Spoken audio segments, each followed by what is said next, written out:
Alright, welcome back. So in this video, we're going to talk about just some of my feelings on the problem with modern psychology, or what I think the problem is. So it'll just be a little bit of a rant. And then the next video, we're going to go over psychic possession. Right, so as you can imagine, right, as I've been saying this whole series, I look at the world very differently from a lot of people, right? So I look at it in terms of my understanding of the subconscious mind, right? The way I believe the subconscious mind works. And so basically based on everything we've been saying, right, from book 1 till now, right, the subconscious is metaphysical. It has an absolute nature. It functions in a certain way in its relation to God, right? So we talked about that. That's the fourth component of quantization, and it has to do with the nature of spiritual energy. And to understand the nature of human behavior and the human condition, right, especially one's emotional and mental health, you have to acknowledge the full scope of what the mind, and especially the subconscious mind, is. And my argument is that modern psychology does not do that. And because it doesn't do that, it leads to a lot of problems in people's lives. In other words, it kind of fails them, right? So that's how I word it in the book, right? Modern psychology, in my opinion, so actually I'll give a disclaimer, right? So I'm not a physician, I'm not a trained health professional or whatever, or a mental health professional. I'm not a trained health professional or a mental health professional, right? So I have no credentials in the field of any type of mental health field or health field or whatever. So if you have issues in any of those areas, or if you feel you have any problems at all, right, seek a trained physician or a trained mental health professional, right? So that's my disclaimer. These are just my feelings, right? And they should not be taken as medical advice or mental health advice. That being said, right, so I'll just give my opinion on this stuff. Psychology, so my understanding of the field in psychology, and to be fair, I haven't really studied psychology, so I'm kind of guessing here, but people will fact check me if my analysis of what psychology is correct. My understanding of psychology is basically the study of the mind, right? So it's the study of the human mind in relation to the brain. So that's basically it goes into neuroscience and the way the brain works.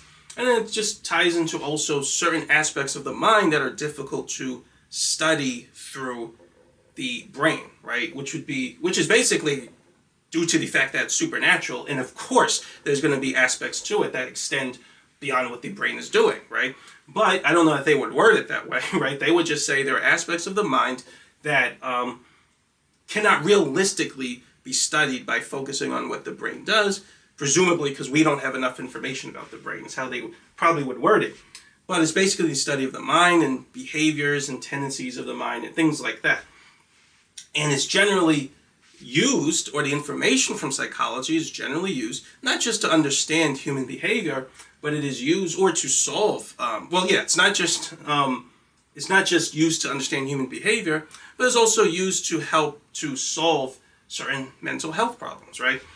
And so my argument, my criticism of modern psychology is that in its goal of helping people to obtain a better state of mental health, it fails them by not acknowledging the metaphysical nature of the subconscious, right? So to go over this first point, which I basically said already, is modern psychology does not acknowledge the metaphysical nature of the subconscious and thus ignores its operational nature, which has to do with everything we've been talking about, down to its absolute nature, its relationship to your intention, negative, positive memory, the fact that it charges. So everything we've been talking about, right? Its organizational patterns, especially as it relates to intelligence and creativity, all of those things. So it doesn't really acknowledge any of that.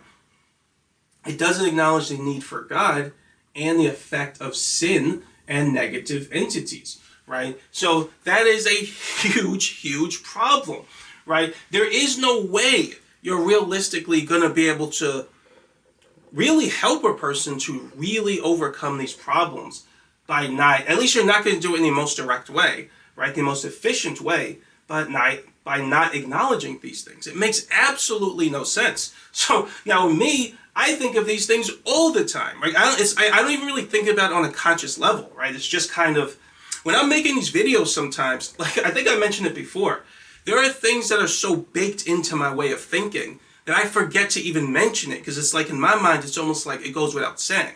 It's like I almost have to, it's like part of me is assuming everyone knows this, right? Or everyone feels this way.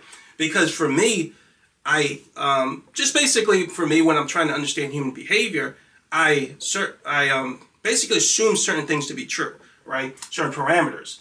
And I do that so much, right, that it's basically second nature to me. I don't even really do it on a conscious level anymore.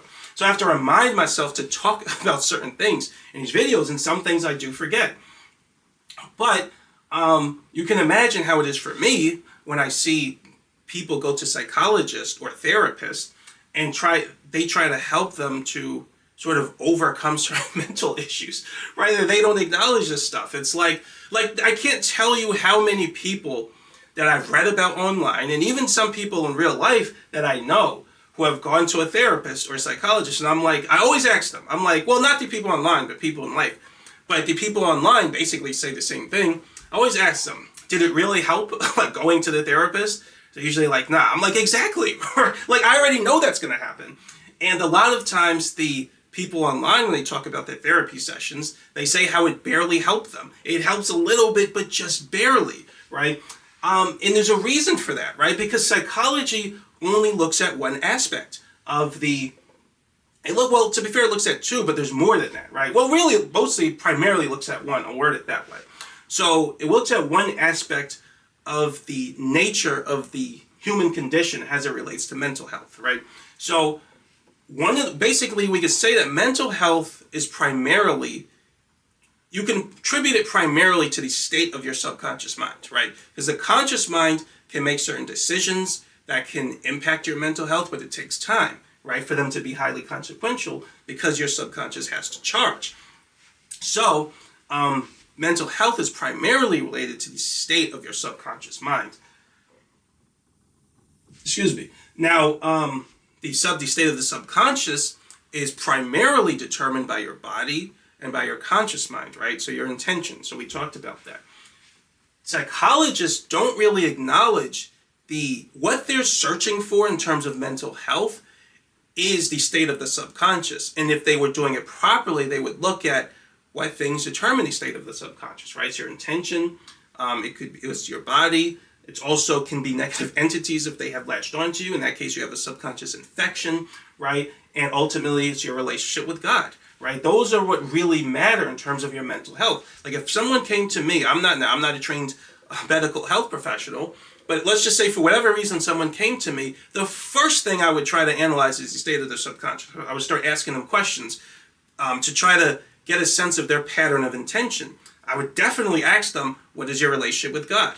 Any sort of ailments they have mentally and emotionally, I would try to analyze if they have a negative entity attached to them. I would ask them what their pattern of behavior is to determine how much sin they have in their life, right? Because sin pushes away spiritual energy, weakens your relationship with God, and allows negative entities to come in, right? So these are the first things I would ask a person to get a sense of where their mental health is, and then I would come up with a regimen of how they get to a better mental health place. But I don't believe, right, so I could be wrong, right, but I don't believe that's what psychologists do, especially as it relates to sin and negative entities, right? They pretend those things aren't even real.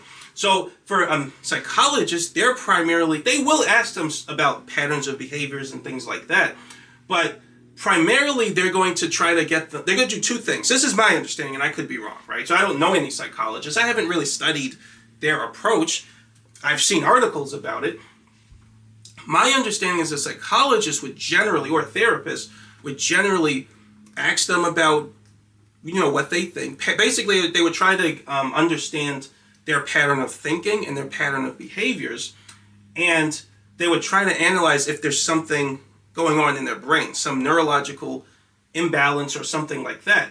And then they would recommend two things. If needed, they would recommend some sort of pill, right, some sort of drug to compensate for some imbalance, some neurological or neurochemical imbalance in the brain. And they would recommend that they change the way they think about life, or they engage in a certain series of behaviors. I see this not all the time, but I have read about it in couples therapy. I should really laugh, but some of these things are kind of funny to me, because it's like, when I see some of the things that they say in these therapy sessions, it's kind of like, to me, it's kind of like a kid playing doctor, right? So I know that sounds a little bit condescending, but like, and by the way, I'm not even a trained health professional. But as I said, you can imagine the way I see things, right? And I could be wrong, who knows? But from my perspective, right, some of the things they say is just like, it's nonsense. It's so silly, because it does not acknowledge the operational nature of the subconscious mind. Like some of the things they say in couples therapy, where they're like, sign contracts to do this and do that. I'm like, okay, have you ever signed a contract, right, in a way that didn't make you feel like you were confined to something and you had to live up to some sort of role and things like that? Is that what you're really looking to? Is that how you're looking to feel in a relationship? It's fine to feel that way at work, right? Because that's a responsibility. You have obligations, things like that. But you're not looking for that type of fulfillment. You're not looking for the same kind of fulfillment at work that you want in a relationship. A relationship is completely different, right? A relationship is all about how you feel, right? Is it important to have responsibilities in a relationship? Yes. But that's not really, like, it's not even really that. It's not the cornerstone of what usually causes people to go into therapy, right? What causes people to go into therapy, or at least in terms of having relationship issues and going to couples therapy, the fundamental issue is they're not acting as an expression of love, right? When you're in love with someone, you will do things for them and you will enjoy it. It's not a chore, right? You get happy from helping someone. So when you have a crush on a girl, right, she can actually pick up her pen, and it's like the most amazing, it's like you're so happy you run into it, right? Run to pick up her pen for her so she doesn't have to. That's how it feels when you're truly in love. That's how the love frequency alters your perception, and that's how it compels you, right? That's the organizational pattern associated with the love frequency. And when people go to couples therapy, it's because they're not thinking like that, right? They're constantly thinking about what their partner can do for them and what they can do for themselves. They have this kind of selfish sort of attitude in a relationship, which they have a selfish attitude, but at the same time, they're trying to sort of create an environment and obtain the same sort of benefits from an environment in which people act out of love, right? So if they're both in love with each other, then they don't judge each other, right? Because judgment is kind of hard to do when you're in love with someone.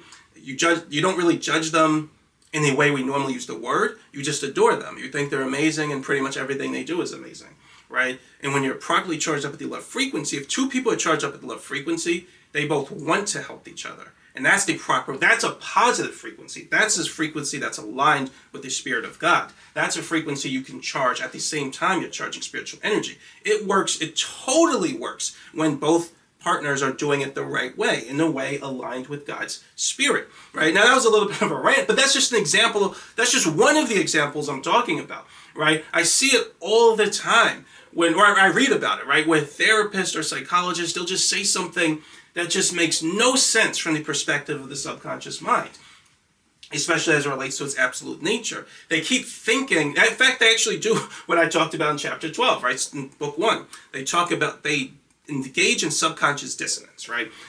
In other words, they will tell a person to make certain decisions with their conscious mind, and they will expect that to solve the problem without acknowledging that their subconscious has to charge. It has to change in a certain way. That takes time. They need to make sure their subconscious is changing.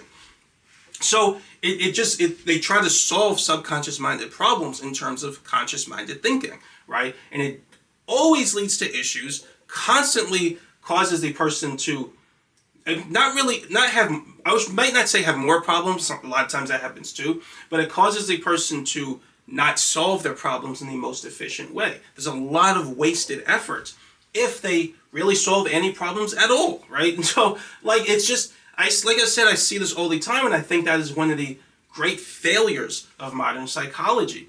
And this is especially the case when it comes to people who have, they can have certain addictions, they can have OCD, they can hear voices in their head, they can have multiple personality disorder. Those the main ones that some of the main things that actually no, all of those can come on from negative entities. So all of those, the things I just mentioned, those are actually side effects, or you could say certain, what's the word I'm looking for? Those could be symptoms, right, of a negative entity having latched onto you and impacting your life. So those could be symptoms of a subconscious infection, right? But they would never, in psychology, they would never tell you that. They wouldn't even care about that. You can get a subconscious infection from constant sin, right? Sinning, constantly doing things or thinking in ways that push spiritual energy away and are antithetical to the nature of God. Are they going to tell you that in psychology? Of course not. Sin doesn't even exist to them. How could you possibly analyze a person's behavior by thinking that sin doesn't exist? That makes no sense at all, right? That's how we're going to talk more about it in chapter 10, but we've pretty much covered the basics already about how the nature, let's put it this way. You are never going to get to a place where you are truly happy or truly fulfilled without getting closer to God, because true happiness and true fulfillment is a quality of God. That is a state. That is a godly state. Right? As you get closer to God, you are going to feel more happy and more fulfilled, if my theory is correct, that God is the source of all positivity in the universe. It makes no sense at all to say that you can sort of diverge from God's nature that also finds happiness and fulfillment. It's silly. It's like, it makes no sense. And that's how I look at modern health and mental health and modern psychology. But psychologists, God is the most basic aspect of true happiness and having mental health. But they wouldn't tell you that, right? They would pretend that this and this, God and sin, they pretend like that doesn't even exist. That's crazy, right? At least to me. Now you might say, well, there are plenty of people that are truly happy and they don't necessarily have a strong relationship with God. No, right? Again, if you understand the true nature of the subconscious, you would be able to explain that as well, right? So for one, they do have a connection to God, which is your grace, right? So we talked about that. Grace is given to you, so it's unearned favor. That's connected to the life you have in your body. Then your relationship with God is by choice. You go further, you get closer to God by choice. Grace, you could be in the deepest state of evil and still have God's grace, but you always have your connection to Him. And as you draw nearer to Him, you get more happy. What people do is they stay in the lukewarm stage, and kind of like I said before, hopefully I can't really draw that, right?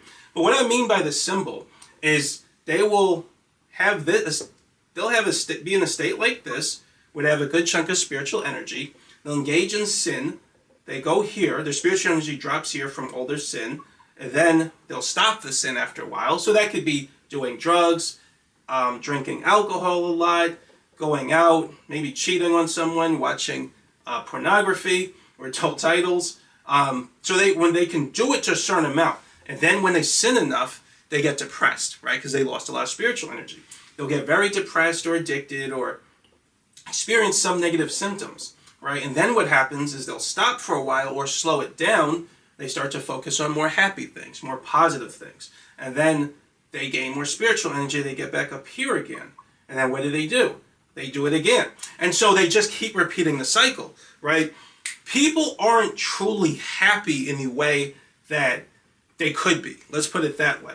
They've developed a certain tolerance for a range of happiness and unhappiness, right? If you really look at it, though, how many people are truly happy? As in, they don't really need much from the world. They're always satisfied. They wake up every day feeling truly fulfilled and feel a great deal of joy. You could take money away from them. You could take materials away from them. They could be suffering, right, in terms of like just having a hard time money-wise. And are they still happy? How many people are really like that? Very few, right? Most people who are like that are people who have a strong relationship with God, who are very spiritual, right? You can take money away from them, you can take resources away from them, they could be poor, they could be struggling, and they're still happy, right? They still feel fulfilled. You can even practically torture them, right? They'll be in pain, but they would still be able to, like, I forgive this person who tortured me. You know what I mean? Like, people like that, that's actually rare. Most people, they always need something to be happy. They're always looking for that next temporary high, right? Because they're constantly in this cycle.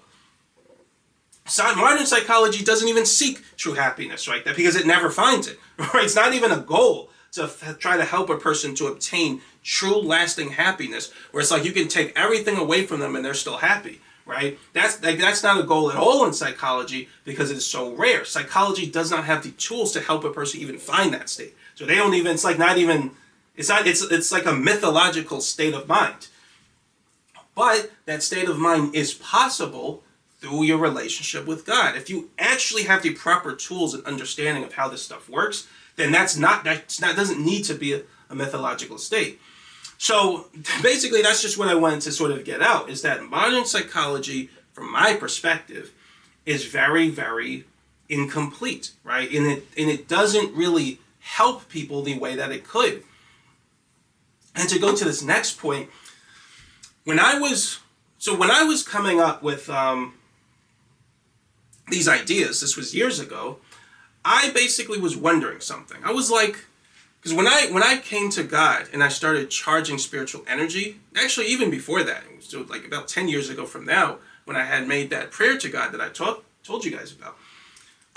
And I said that it started feeling like I was hearing a voice in my head, and I felt like that was the voice of God, or the voice of the Holy Spirit.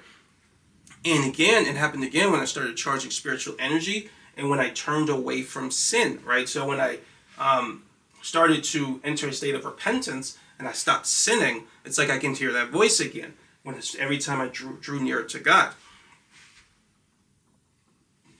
Now for me, that voice was positive. So it would tell me certain things, like it gave me information. So before it gave me information about the spirit realm. So I was basically telling you guys, I felt like I was being downloaded with information. Other times it'll tell me to sort of minister this person, tell this person about Jesus. Or I told you about the time it told me that I wasn't trusting in God. Things like that. So it'll just tell me, it'll give me information. Happens in my dreams, happens when I wake, and it'll be like I hear a voice. Now, I have never been emotionally possessed, thank goodness, but I was thinking to myself, I was like, if I hear a voice, for the positive case, right, for the Holy Spirit and angels, if my theory is correct, that when a person is possessed, they should also hear a voice, right? And that voice would tell them to do evil things. So I was thinking about it and I looked it up. I was like, I wonder if this is true, right? Because this is what should happen if my theory is right. And then sure enough, I read about a whole bunch of cases where people would commit horrible actions. And they would say over and over, a voice in my mind told me to do it. I'm like, exactly, right? So to go over this point, people who commit egregious acts of evil will often say a voice told them to do it. So there's a whole bunch of names. I put the names in my book and on the website, where that's just a few of the names I came up with, right? You can look it up for yourself and see way more, right? And there's way more, I imagine, that go unreported, right? Where people that just don't say a voice told them to do it. But a lot of times when people commit evil acts, right? So they kill their whole family or something. Or it can even be the case that I've read of one case where this guy engaged in the the R word with a woman. And he said that we're going to talk about alcohol later, but he said he got drunk and he felt like something came over him and was kind of almost telling him to do this and kind of guiding him into doing this. Most people would hear that and be like, oh, that's just some excuse. No, it isn't, right? Because you could say, are some of them an excuse? Sure. But is it reported enough that it doesn't seem like all of them can be an excuse, right? Because they describe them the same way, right? They will say that it was like a voice told them to do it and it was like, they felt this strange urge to do it, right? And then the urge went away after they committed the crime, right? That's exactly what happens. We talked about that last video. A negative entity will plant a suggestion in your subconscious. The more infected you are by them, the more you're going to feel an urge to engage in some evil action. And when you're going to feel like you can't get rest until you finally do. And when you finally do, you'll get a sense of relief and a sense of peace finally, right? But of course, it's just going to come back again later, right? So when people do that, when they kill like a family member or something, they feel relief doing it, right? That's the negative entity. That's the subconscious infection. And like I said, so many of these people will say they hear this voice. And what does psychology tell them? Oh, they have schizophrenia, or they have multiple personality disorder, or bipolar, or something, and then they'll just give them some pill or something to sort of solve the problem. What the body is doing is only one part of the equation, right? It is not the whole equation. It's like when I solved my problem with depression, right? When I was doing it, I did exactly everything I'm telling you guys about. So first I want to rule out the problems with the body. I mentioned why that was, which will make a little more sense based on what we talk about in chapter 8 in book 2. So I want to rule out everything going on with the body. And then once I understood what's going on with my body, which was sleep apnea, I just analyzed everything going on with my subconscious mind. I have a theory on how it works, what's causing depression, right? And so I just used the theory to sort of come up with a plan. If my theory is correct, this should solve the problem, and it absolutely did. Simple, right? So when you have a full theory on how something works, you can solve problems like that. So for me, by the way, my sleep doctor gave me a pill, right? I forgot what it was called. I think it was trazodone. He gave me a pill to deal with the depression I was feeling. And it was making it harder for me to sleep because I didn't have the machine at the time. So I didn't want to do that. Plus, I knew exactly what was going to happen, right? I know how this stuff works. If I take the pill and I feel better, right? If my mind isn't really, the problem is coming from my mind. It's coming from the way I'm producing intention and charging my subconscious. Even if I take a pill and that reduces the compulsion on it reduces the way my body is commanding my subconscious to behave, it is still possible for my mind to just take on the charge. So we talked about that in chapter 4 with mental takeover. My mind can still take on the charge or take over the charge and continue charging at what you might call the depression frequency. And then the pill will just become ineffective at that point because I just charged my subconscious more than it was before. The problem begins with my mind. I have to charge my subconscious using my mind in a way that will eventually change my body, right? That's the source.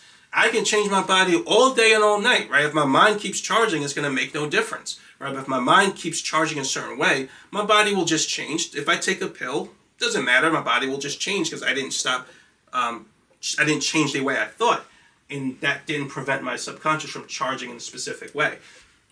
So at some point, the pill is mostly irrelevant. It's ineffective. It doesn't really mean as much, right? What matters is what's causing the problem, right? So if you take, I think I mentioned it before. So if a sailor is at sea, right, and they have scurvy or they're having all types of problems, right? The issue is that they're not getting vitamin C, right? Now you can give them a pill to you could give them some type of medication to reduce the inflammation and the symptoms so they feel better.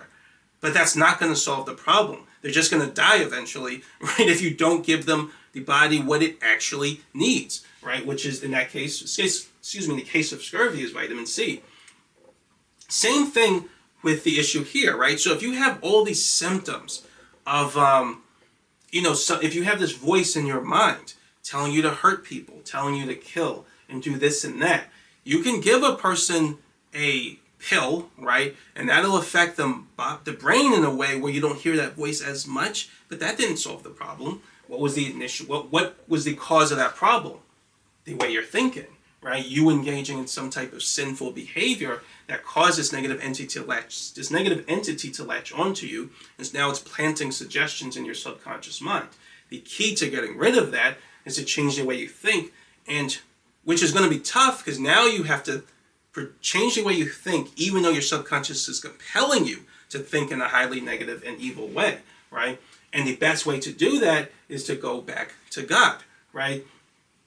And by the way, there are so many people who have done that, right? Who have had these evil demonic experiences. When I was first writing this, right, there were a lot of New Age to Jesus videos, but there weren't as many as there are now. Because I came up with these ideas years ago.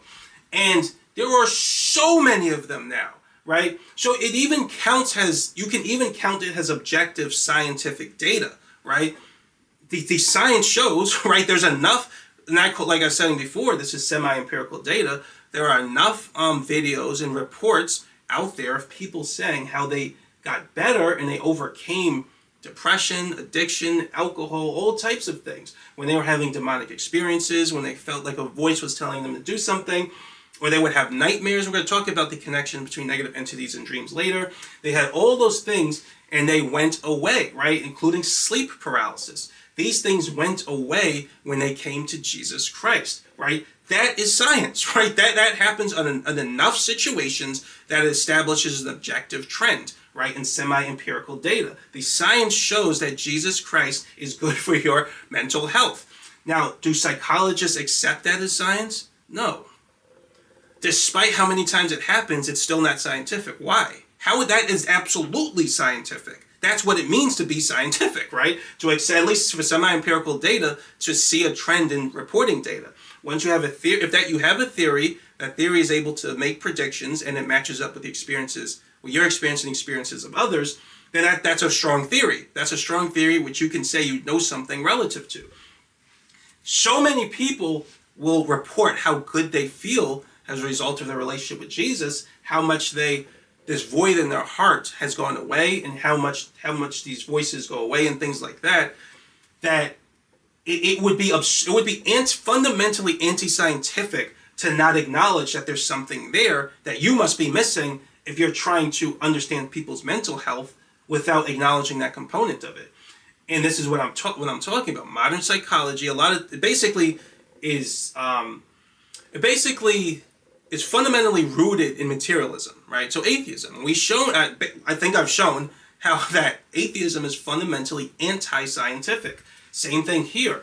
Materialism itself is anti-scientific. It doesn't make any sense. There's so many holes in that way of thinking. And those holes expose themselves all the time when it comes to psychology, right? And so that's basically my problem with this. Like, I remember, I used to get sleep paralysis a lot, right? Not really a lot, but I would get it a lot when I was trying to astral project when I was younger. And then when I got older, it would come like every so often, right? But would you know, right, that when I stopped sinning, right, when I turned to God and tried to have a more full relationship with Jesus, it stopped completely. They didn't happen sometimes. They didn't happen a little bit of the time. It didn't kind of, happen every once in a while. It stopped 100% of the time, right? Now, psychologists would say, oh, that's because of something in your head. This is how they explain everything. That's how all materialists and atheists do. That's how they all behave, right? When there's a clearly obvious sort of connection between your behavior and your focus on God and Jesus Christ, they will just explain it away. As I said, it's always, whenever something happens, there's always some reason it really didn't happen, right? And so what happens is they end up not having a full sort of, they don't have the full theory on how the mind works, and they fail people in that way. I should mention, though, that there was one time, I will admit, there was one time since entering a state of repentance. Even before I entered repentance, I didn't have as much sleep paralysis, but it did completely go away once I turned to Jesus. But there was one time when I did have sleep paralysis. We'll talk a little more about that later. That one was different, though. In that case, that I think was the first time I saw what I heard called a warring angel. I think so. Because in my dream, I was dreaming, right? And maybe I'll talk a little more about it later. It's not super important to this video. But suffice it to say, I was dreaming, and then I saw this super dark figure in the dream. It just kind of showed up out of nowhere. And then there was someone in the dream who was really tall. And he said, don't worry, I'll take care of this. And I got I think that was like an angel. And then the dream ended, and I woke up in sleep paralysis. And I felt like there was this really dark entity. It seemed powerful too. This powerful negative entity. It felt like it was on top of me. And then it just went away. Right? In that case, I think it was different. I think the entity wasn't supposed to do that, which is why this time there was an angel protecting me. But we'll talk more about stuff like that later. But I think they have negative entities have certain rules, right? Where if you don't let them into your life, they're not allowed to sort of interact with you that much. And that negative entity was trying to break the rule. We'll talk more about that stuff when I talk about spiritual attacks. I've had all kinds of spiritual attacks, which I believe are related to the stuff I'm telling you about. That'll make a little more sense later. But what basically, in a nutshell, there's certain people. I don't really want to talk about it now, but I do want to give a context a little bit for that.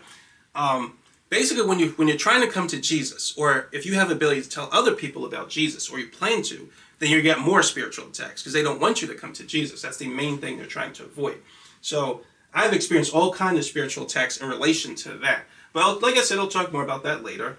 But going back to this, my point is that a lot of these problems, if not all of them, right? So when you hear a voice in your head telling you to do something evil. Actually, one thing I forgot to mention is when they say, how do you even explain something like that? Right? A voice in your head telling you to kill your family members or something, right? They would explain it away, like I said, by saying it's schizophrenia and it's just some malfunction, some malfunction in the brain. Why? How? Once again, this is a fundamental issue with atheism and materialism, fundamentally anti-scientific. So a voice telling you to hurt someone is a highly organized pattern, right? How does something malfunction in a way that results in a huge amount of organization? It doesn't make any sense, right? In other words, if my brain malfunctions, right, shouldn't it be telling me to do random gibberish that doesn't make any sense? I should have an urge to touch this and keep doing this or something like that. And sometimes you actually do see that in psychology. But for it to have a highly organized pattern and tell me kill this person and tells me to do that over and over again, how does it even mess up to do something like that, right? Or maybe you might say, well, it's possible. Okay, fine. Then why does the voice ever tell me to do something completely inconsequential, right? How many people say, man, this voice kept telling me to study physics? So I think that's the example I put in the book, right? I just have this voice which keeps telling me to study physics. I feel depressed. I feel empty, right? I feel dark, because that's what happens when people have this voice. Those are the other symptoms of it. Like I feel dark, depressed, empty, and I feel like there's this voice in my head constantly telling me to learn science. And so I just have to learn science, right? Or it's constantly telling me drink water. So I'm like, oh man, I gotta drink water and exercise. So it's like, it doesn't make any sense. The voice should be telling you stuff like that too, if it's completely random. Of course it isn't random, right? I've never read of any situation like that. When people get depressed and they feel empty and they start hearing a voice in their head telling them to do things, and they feel a fundamental sense of darkness and negativity, it's always related to engaging in something that is sinful. It doesn't have to necessarily just be killing people. It can be a voice convincing you that people hate you. It could be a voice convincing you that you should be jealous of someone. It could be a voice convincing you to engage in lust. It's always going to be something sinful, right? And this theory fundamentally matches up with people's experience, and a lot of people will say, like I said, when they went to Jesus, it transformed them, right? How does that happen? Why isn't it the case that they just went to some imagined sort of figure, like Superman, right? And I focused on Superman and he healed me. You hear it fundamentally all the time when they say they went to God or Jesus Christ, right? Again, that is scientific data. You would use that data to come up with a theory to make predictions, right? They don't do that in psychology. And so, basically, to go here, modern psychology needs to change by acknowledging our metaphysical nature and need for a relationship with God, right? Like I said, it's absurd, it's silly, it's childish to think that you could possibly understand the human condition and mental health without acknowledging our need for a relationship with God. That literally is the fundamental state of our subconscious. That is a fundamental parameter of our subconscious mind, which determines our happiness. That's like we said, that's the fourth component of quantization. That's actually the master component, is how connected to God you are. Some of it includes just what you do with your intention in terms of charging spiritual energy, and the rest of it has to do with you praying to God and speaking to Him and acting in accord with your relationship with Him, right? And when you do that, that's when you really reach the ceiling of happiness, of true goodness. It's absurd to think, like I said, that you can obtain that without focusing on God, which is why modern psychology, in my opinion, is fundamentally a failure. It is a failure for a lot of people. Now, does it still help people? Of course it does, right? So it does still help, but in my opinion, it helps with the basics, with the most fundamental basics, right? Even people who have depression, right? So it's the exact problem I told you about. Some people, when they have depression, they get healed based on taking pills, right? But a lot of them don't. Why? Because the problem was never what your body was doing necessarily. It can be in extreme cases, but not necessarily, right? It's what the mind is doing.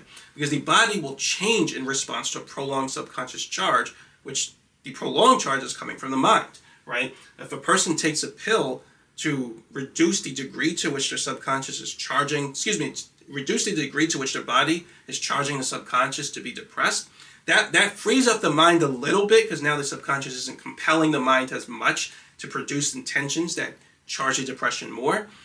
So that frees up the mind a little bit, and the mind might stop thinking thoughts so that they're no longer depressed anymore. They'll produce intentions that result in a prolonged charge that change the body so they're no longer depressed. So that might happen, but it might not, right? Even if you give a person a pill and the body is no longer charging the subconscious at the depression frequency as much, a person might have such a habit of thinking in a depressed way that they'll still do it even with that lesser pressure to do so. And if that happens, their body will just change again, even with the pills you're taking. Now you need more pills, right? And so there's just a vicious cycle, and there are many people who have experienced that cycle when it comes to depression. Now, if modern psychology had the full scope of the theory, then they would just tell them you have to charge your subconscious properly, which is exactly what I did. At least that's my belief. Again, I'm not a mental health professional. But that's what I did, and it solved the problem, like clockwork, right? And so the same thing would happen with God, especially with sin. That's the first thing I would tell people. If someone came to me and said I had all these problems, the first thing I would be focused on is how much sin do you have in your life? Because I know that pushes spiritual energy away. That's going to cause, when you produce a prolonged charge in relation to sin, that means you're having a prolonged charge with a low amount of spiritual energy. That's going to have some negative effect on the body and the mind, and eventually some negative entity is going to latch onto you, and it's just going to get worse. Now your subconscious has an infection. Now you have to change the way you think. You have to come to Jesus Christ, try to charge spiritual energy, stop sinning, right, and then eradicate the infection from your spirit, which we'll talk more about that later, but that's basically done through your relationship with Jesus, right? And so that's the first thing I would focus on. And then I would start telling them basically to stay inside that relationship with God, charge their subconscious energy at positive frequencies regularly, and things like that. That is how you reach true happiness. So ultimately, that was basically just my rant. So I just think that modern psychology fundamentally fails people, right? One last thing I want to mention is that when people come to psychologists or therapists for help, they are not expected to know all this information. So now psychologists would study even more stuff that I've been talking about, right? Because they would go to college and study the brain and neuroscience and things like that, right? And they would study experiments and throughout history that have been conducted and the general theories resulting from those experiments and things like that, right? So they do have obviously a background, but that background, the fundamental flaw in that background is it doesn't acknowledge metaphysics. It always has this pretense that you can figure everything out by ignoring metaphysics. Then when it has all these problems, right, they just say, oh, well, science will still figure it out. That's the fundamental mantra of atheism, which, as I said, is fundamentally anti-scientific. So it's kind of like, one other thing I wanted to mention. Well, first, let me finish that thought first. So people aren't expected to have all that information, right? That they're not expected to have all of the knowledge of modern psychology. That's what the doctor is for, right? So they go to them and they rely on them to be doing their part in terms of the information they have and everything they studied to help them, right? For me, right, I wouldn't expect someone to have all this information about the subconscious mind. They're not going to have all this information about the subconscious, about metaphysics, as it relates to not only our subconscious, but our connection to God. Like, this took me years to study, right? And I didn't just read someone else's theory about it. No one taught me, right? I came up with this theory myself. I believe God's Spirit was working in my life too to help me kind of learn this stuff. But I was coming up with this theory for years, right? And sort of analyzing certain things and looking at certain experiments and data and putting this theory together to see if the data matched up with what this theory makes predictions for and things like that. And I wouldn't expect anyone just off the street to know all this information, right? That's if I were helping them in that way, I would say that's what I'm here for, right? And so modern psychology, they're expected to have done all the studying that helps these people, right? The person's not expected to know all of that. And so they fail people when they just pretend there's no metaphysics. It's absurd. And what I was going to say before is back, you could say, hundreds of years ago, almost 1,000 years ago, I won't say almost, like maybe, 500, 600, 700 years ago, in the Middle Ages, when there was the church, right? So the church was the church was an authority when it came to science, right? So they mixed a lot of science with religious dogma, which is not metaphysics and it's not spirituality. Atheists always pretend they're the same exact thing, which they're not, right? But they mix science with religious dogma, and that caused a lot of problems in the scientific community.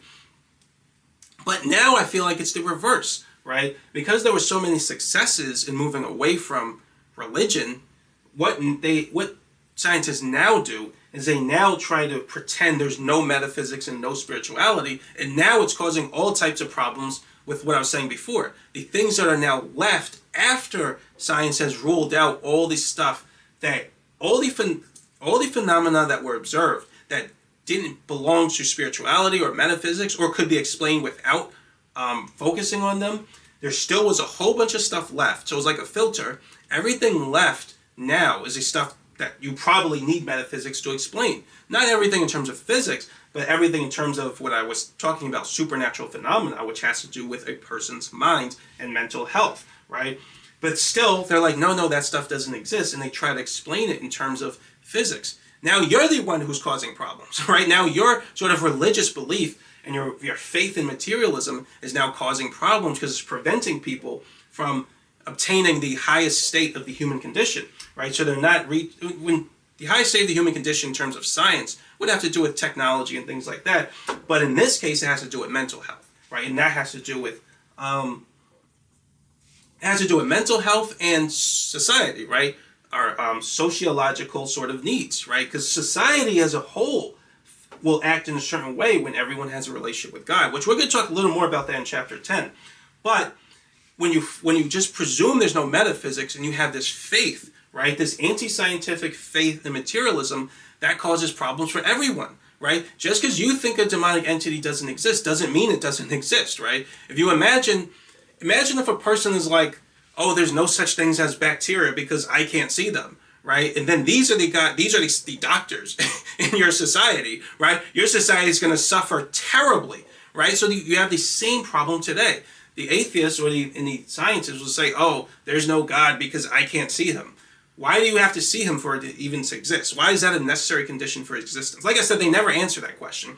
But they would say, oh, I can't see it, therefore it can't exist. Like, okay. And then these are the people we're relying on with that type of myopic thinking when it comes to metaphysical phenomena, right? Despite how much of the data demonstrates how people's lives change when it comes to Jesus, right? There's all types of data that will demonstrate the semi-empirical, the subjectively knowable phenomena, which is exactly what I talked about in chapter 2. And despite all of the scientific data for it, they'll just say, oh, it still can't exist, and if the data shows it, there's some reason it didn't really happen. Like, it is as irrational to focus on these sort of faith-based thinkers, right, who don't think in terms of science. It is as irrational to rely on them to solve these problems as it would be to rely on some superstitious person who's using irrational superstition to solve physical problems, right? So that's kind of how I look at it, right? Society needs to move away from these kind of short-sighted, superstitious. They're basically, like, to me, superstitious in terms of superstitious is not the right word, to be fair, but I compare them to superstitious people who believe that the sun being up, or going to the sun, and I don't know, drinking water on a certain time of day or something would heal you, right? That makes no sense. That's not science. But by the same token, believing that, oh, consciousness comes from the brain and, there's no such thing as sin because I can't explain that in terms of the brain. The brain just randomly does certain things. Relying on these people for mental health also makes no sense. It's silly and it's absurd, right? So that basically is just a little bit of my rant, right? I think that modern psychology has to change because people will truly get helped when modern psychology accepts the metaphysical nature of the subconscious and of the mind and spirit, right? And our need for God in our lives, right? And in the existence of sin, right? Well, we're just going to continuously go exactly in this loop, which represents the lukewarm Christian, but society is going to continuously go in this loop between feeling good and feeling bad, feeling good and then feeling bad, feeling good and then feeling bad. You know what I mean? And never getting anywhere. People just kind of do this for almost their whole lives and then just die. They don't realize that it is possible to just get here and stay here, right? Like I said, it's not even a goal in psychology because they have no idea how you would do that. The way you would do that is with God, right? In your relationship with Jesus Christ. Born again Christians know what I'm talking about. I'm not saying anything new for them. But yeah, I could probably keep going, but the rant was long enough, right? So in the next video, we're going to talk about psychic possession. So we're going to now talk about another kind of possession that can happen. And then we're actually going to talk about, I forgot to mention it, a stage 2 possession, which happens when you go even deeper, which that usually happens with psychic possessions. Excuse me. So yeah, that's it for now though, but thanks for watching, and I'll see you next video.